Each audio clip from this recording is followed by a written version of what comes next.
Welcome to the Successful Life Podcast. I'm your host, Corey Barrier.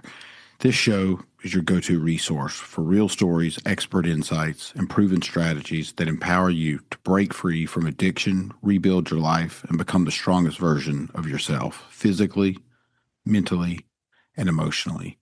Each week, I'll bring you conversations with guests and thought leaders who have walked the path of recovery and personal growth. Whether you're navigating sobriety, seeking mental clarity, or building daily discipline, you're in the right place. Let's get into today's episode. And don't forget to leave a 5-star review on Apple Podcasts or Spotify to help others find the show. It's Corey Barrier, yeah, come learn with me. Take you down the path of our journeys. This is the successful life. It's time to take what you learned, apply it to your life. It's your turn to live a successful life. You are tuning in to the Successful Life Podcast. 3, 2, 1, let's go. Welcome to the Successful Life Podcast. I'm your host, Corey Barrier. And today, folks, I'm recording this on Sunday because we're getting ready to fly out to Orlando for a few days to check out climate experts and see what they've got going on down there. I'm pretty excited to get to see Derek, who's been a friend of mine, I guess, for about 3 years now or so. And so I'm kind of getting a jump on the podcast just in case something happens. I have to stay longer for some reason. So hope everybody is having a great week. You know, I got to thinking about what I was going to talk about today. And, you know, I think when it comes to getting sober, one of the biggest things that I had to learn is letting go of control.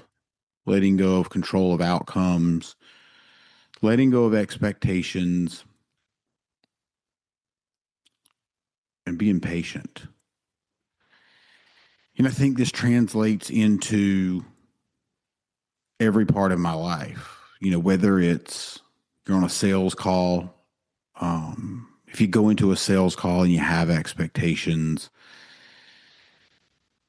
you might get let down.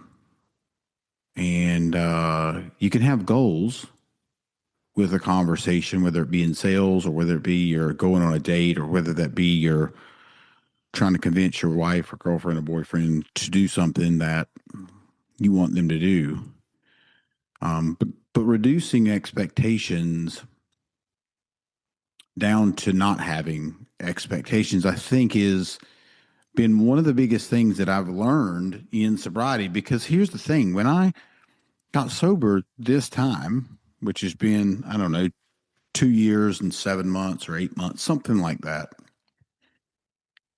You know, I expected things to change quickly, right? I expected things almost like it was, almost like, well, if I get sober now, then everything's going to change and my life is going to be, everything's going to be perfect. Well, that's just not how it goes. But putting in the work and going through the steps, being patient, sitting in discomfort, getting comfortable with being uncomfortable has made my life significantly easier. When you have expectations, what we say in recovery is those are premeditated resentments. So as an example, if you go on a date and you expect it to turn out wonderful, that you're going to kiss at the end and you're going to exchange numbers. Well, I guess you probably already have numbers. You're going to set another date up. You're pre-planning to be upset if those things don't happen. Now, what if you just have no expectations about that date? What if you have no expectations about a job interview? What if you have no expectations of how your spouse is going to act or how they're going to react and you just kind of let things settle, right? You just kind of let things go with the flow. I tell you what, it really helps with significantly is not feeling like you have to control the outcome. And, it's a slippery slope between, you know, controlling an outcome and being responsible, right? You've got to put your best foot forward to get the outcome that you're looking for. But for me, then I got to take my foot off the gas and I've got to let God take control. And, asking for that, saying a little prayer before you have to go do something that maybe you're nervous about, or maybe you are going into, let's just say you just got your teeth kicked in. You thought this sale, because you had expectations, you thought this customer was going to buy this $20,000 system from you. And they busted you with every objection that you couldn't answer. And you're anxious because the sale is not going to go through, but you still got to finish out talking to this customer. And you should, because you never know, they may change their mind, or maybe you just have to answer a couple of more questions. But let's just say you don't get to that. And at the end of it, they decide they're going to call another company and get a different estimate, which is the worst thing to hear because you feel like a failure. You feel like you didn't do a very good job. And I just want you to keep in mind, it really has nothing to do with you. But now you're set up for your next call. And your mind is, unless you can control your mind and you have emotional intelligence and you can compartmentalize that last conversation that didn't go well, you're going to go into the next call with a negative mindset. And people will pick up on that.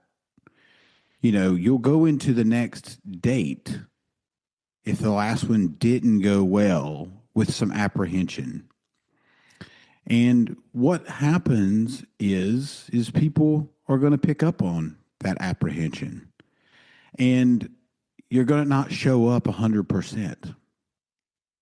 And that's not really fair to you. And it's not really fair to the customer. And it's not really fair to the date. It's not fair to the company you work for. But ultimately, it's not fair to you. So how do you get past a rough call if you're in sales? How do you get past that before you go to the next call? Well, what I do is, I have to put myself in the other person's shoes. And I got to think, well, maybe they just weren't ready to make a decision. Maybe I didn't answer a question. Let me think about the questions they asked me. How could I have answered them differently as you're driving to your next call? And then ask for help. If you are spiritual, ask whatever you believe in for a little bit of help with your communication in that next conversation. And ask for, ask to not show up the same way you did at the last one. And again, this is not about you beating yourself up, which is typically what happens when things don't go well. We beat ourselves up. We think we're less than. We think we could have done better. We think we could have done this thing different. And those things could be the case, but you can't dwell on those things. And recovery's taught me that because, when I have a sponsee that I'm working with and I make a suggestion to that sponsee and they don't do it, it doesn't affect me. It doesn't affect me whatsoever. They don't have to take my suggestions. My suggestions come from my experience, and maybe that's not what they wanted to do, or maybe they're not ready to hear that. Just like the customer may not be ready to make a decision on moving forward. Now, if you're a good salesperson, you'll figure out what the holdup is. You'll spend enough time with that customer to find out why they're not moving forward with you. If you ran the process, like if you're a Nexstar company and you run for the people in the trades, Nexstar is a company that's got a process that's outstanding. I mean, it's better than any process that I know of. And if you run that process the way you're supposed to run it, then you know that you showed up 100%, right? Listen, be kind. And that's kind of what you got to do with a lot of people, right? If you think about, we'll go back to the date situation. Your process may be that you don't shut up talking, and that person doesn't really want to hear you talking anymore. Now your process would be better if you ask engaging questions and listen to their answers. Because, like I mentioned in the last podcast, whether you're in a sales environment, whether you're me working with a sponsee, whether it be I'm on a date, whether it be I'm talking to my dad, whoever, my goal is to listen and to ask good questions and to be engaged with them right then and there. Because if I'm thinking about what I've got to do 30 minutes from now, I can't be present with you. And if you're thinking about that next sale that you're going to, that next customer you're going to, you can't be present with that current customer. And it's crazy to me that you would burn a call because you're thinking about the next person. Now, a lot of companies won't even send you that next call until you complete the last one. And that's why they do that, because they don't want you rushing through the call. You don't want to rush through a date. Now, think about this. If you're taking a beautiful woman on a date, you don't want to rush that. And you probably won't rush it because you're enjoying your time. Now, if you get matched up with somebody on one of these apps and they suck, that might be a different story. You know, that's when you also have to be true to yourself. And if you've got a customer that's just not your customer, you've got to recognize that and politely move on. Because, as I said in the last podcast, not everybody is your customer. Not every girl is going to be the next person you're going to marry. And so you can't go into these conversations thinking that way. Not every sponsee is going to stay sober. Not every sponsee is going to be honest. And that's okay.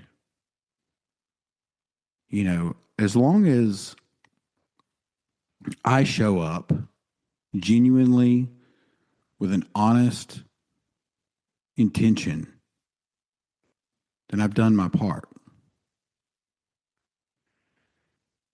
And you know, if you get nervous on that date or you get nervous on that sales call, it's probably because you're not showing up authentically. And this is something I've had to work on because for years I didn't love who I was. You know, that's why I drank and drug, because I was running from the person that I was. I didn't really want to see that person because I didn't value myself. And I've changed that. And you can change it as well. And sometimes it's uncomfortable to value yourself. But as you do it and build that muscle like you would in the gym, that repetition, you'll find your life will go a lot smoother. You'll find that being more authentic is what people really want. And, you know, I've been doing this podcast now for 6 years, and I haven't always been authentic on it. That's just the God's honest truth. There have been many times where, you know, I get on here and I get riled up and I start spouting out a bunch of junk, and I go back and listen to it, and I'm like, well, what was that? And so, you know, practice doesn't necessarily make perfect, but it'll make you better. And getting repetitions in makes you better, but you got to reflect on your actions after you have an encounter, whether it's a good encounter or whether it's a bad encounter. What did I do right? What could I have done better? And then you move on. Because it doesn't help you in your mindset if you beat the crap out of yourself. It doesn't help your family when you're in a place that is, less than 100%.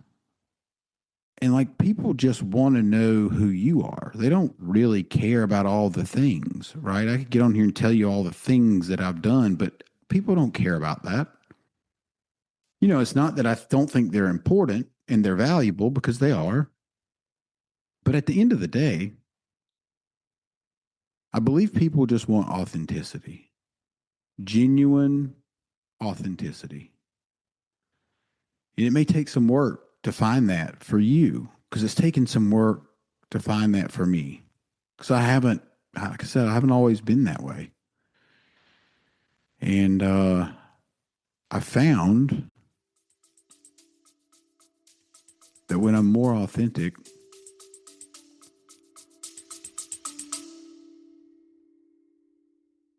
hey there, quick reminder. If you're enjoying the Successful Life podcast, don't forget to hit that subscribe button. Right now, only 53% of our listeners are subscribed. And that means nearly half of you might miss out on new episodes as soon as they drop. Subscribing is free. It helps us grow, and it ensures you stay up to date with every insight-packed conversation. So pause for a second, hit subscribe on Apple Podcasts, Spotify, or wherever you're listening, and let's keep building that successful life together.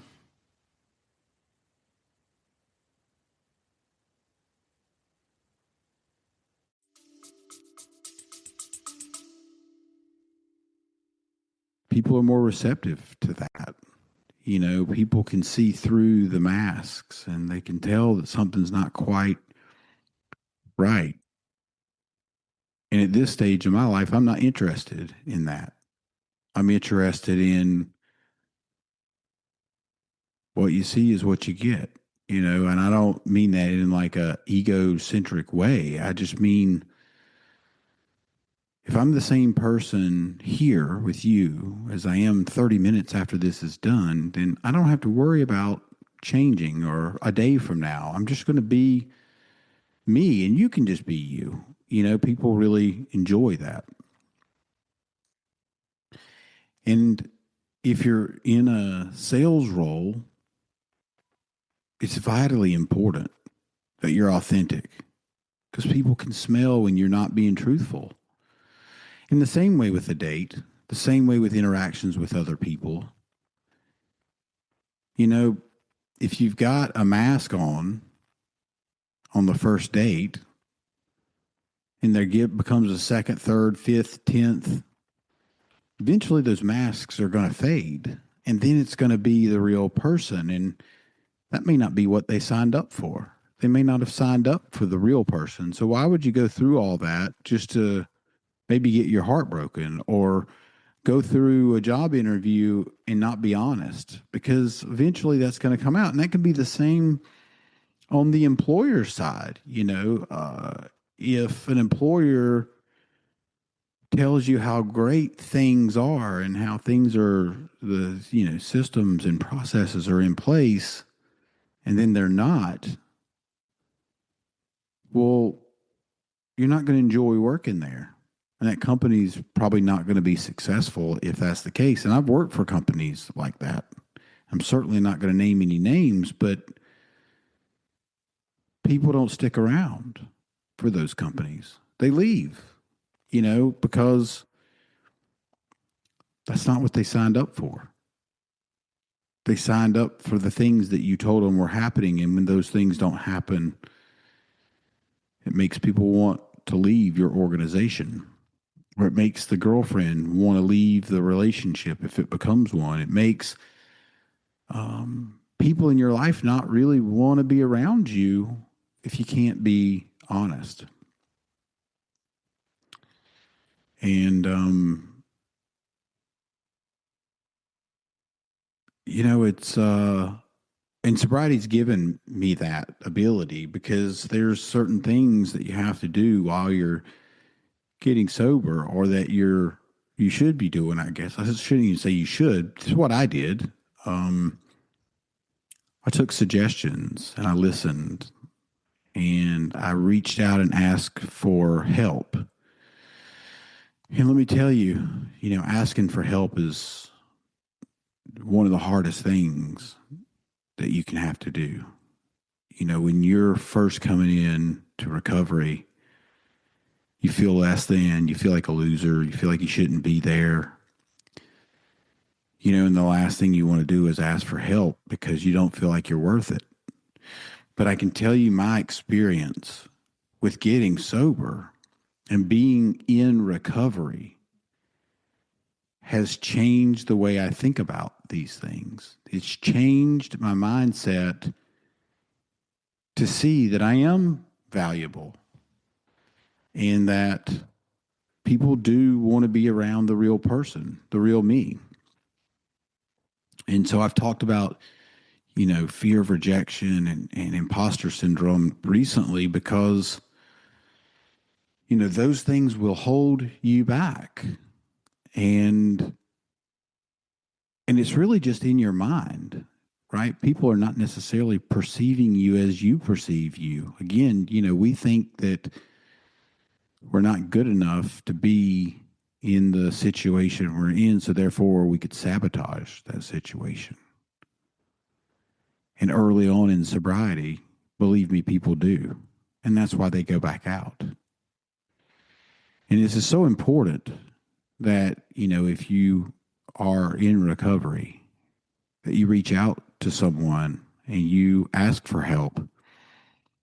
And the same thing as it would be if you're in, your business environment or whatever that might be, asking for help. It unlocks people's heart. It allows other people to be of service to you. Just like when a sponsee calls me for help, I have an opportunity to be of service to them. And then it allows me at that moment not to think about me as much, but think about them and what their needs are and how I can share my experience, strength, and hope with them so they can recover. Because I want people to recover. That doesn't mean I've got an expectation, because I certainly don't at this stage. It's not my decision. But what I can do is be of service when needed. And it's the same thing with a job. It's the same thing with a girlfriend. It's the same thing with whatever. It's how can you contribute to that person's life? How can you make their lives better? How can you make that business better? How can you show up as an asset to these situations? And look, you'll feel better about yourself. Service first is the way I think about things. And what I mean by that is, how can I be of service instead of what can I get out of this? How can I be of service to you? And that's why I like doing this podcast, because hopefully I'm being of service while you're listening to this, because that's my goal here, is to help you in any way that I can. And sometimes it may help and sometimes it may not, but I'm really, really thankful that you tune in every week. And I'm hoping that something I've said resonates with you. That's my goal here. I do this podcast because I really enjoy it. I really enjoy talking with you every week. And it gives me an outlet to share things like today. And I know I've packed a lot into this conversation, but look, go back and listen to it. I appreciate you listening. This will come out Friday, 4 a.m. You've probably already dialed in. And listen, I appreciate all of you for listening. I'm very grateful for every single listener that supports this podcast. So grateful for it. Because without you, this podcast wouldn't be here. And if you would, share this with somebody that you think might need it. And maybe you can be of service to them by sharing this podcast. Appreciate you guys, and we'll see you soon. That's a wrap for today's episode of the Successful Life Podcast. If you found value in this conversation, make sure you subscribe so you never miss an episode at successfullifepodcast.com. And if you're enjoying the show, we'd love for you to leave a 5-star review on Apple Podcast. It really helps us reach more people looking to build a successful life. Stay focused, stay driven, and we'll see you next time. If you took anything away from this podcast, make sure you subscribe, leave a review, and go check out some other episodes on successfullifepodcast.com. This is the Successful Life.